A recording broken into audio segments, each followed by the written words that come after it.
মা গঙ্গার আশীর্বাদ থাকলে ধুয়ে যায় সব পাপ। মা গঙ্গার আশীর্বাদ সঙ্গে থাকলে দেবলোকে যাত্রা নিষেধ। তাই মৃত্যুর পর যেন আর কোনো জ্বালা যন্ত্রণা না পোহাতে হয়, তার জন্য গঙ্গা স্নান আমাদের সকলের করা উচিত। ভোরবেলা অথবা সকালে দিন শুরুর সময় গঙ্গা স্নান করলে আত্মার শুদ্ধিকরণ হয়। তবে আজ আপনাদের বলবো এই গঙ্গা স্নান নিয়ে একটি তথ্য। গঙ্গায় স্নান করার যে দৃশ্য সচরাচর আমরা দেখতে পাই, আসলে সেইভাবে কিন্তু গঙ্গা স্নান করা উচিত নয়। কারণ গঙ্গা স্নানের বিশেষ কিছু নিয়ম রয়েছে। স্নানের সময় সেটুকু মাথায় রাখলেই মা গঙ্গার আশীর্বাদ আপনি পাবেন। সাধু সন্ন্যাসীদের গঙ্গা স্নান যদি ভালো করে লক্ষ্য করেন তাহলে কিন্তু বিষয়টা বুঝতে পারবেন।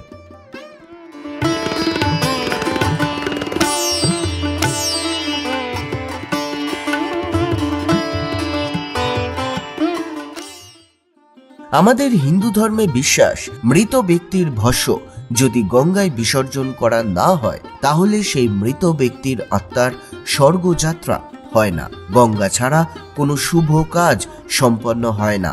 তাই আমাদের সনাতন হিন্দু বিশ্বাসীদের কাছে গঙ্গা দেবী মা। গঙ্গোত্রীকে বলা হয় স্বর্গ এবং মর্তের সন্ধিক্ষেত্র। এই গঙ্গোত্রী থেকেই বেরিয়ে এসেছেন ভাগীরথী। পুরাণ মতে বলা হয় কপিল মুনির ক্রোধে 60,000 সন্তান প্রাণ হারালে সগর রাজা তপস্যার জন্য প্রস্তুত হন। তপস্যা করতে শুরু করেন ভগীরথের। তপস্যায় সন্তুষ্ট হন দেবী গঙ্গা।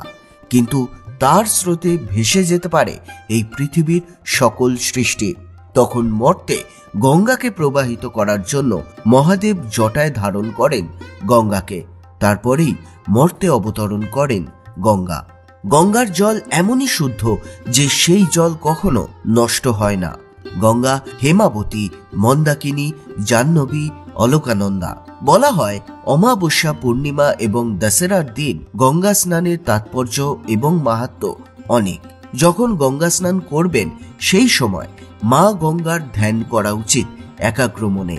এরপর অর্ঘ্য, ধূপ, প্রদীপ, নৈবেদ্য, তাম্বুল, শীতল জল, গয়না, বস্ত্র, মালা, চন্দন, আচমন এবং সুন্দর সজ্জা নিবেদন করা হয়। নিবেদন করার পর পুণ্যময় শ্লোক উচ্চারণ করে ভগবতী গঙ্গাস্তব পাঠ করা অবশ্য কর্তব্য।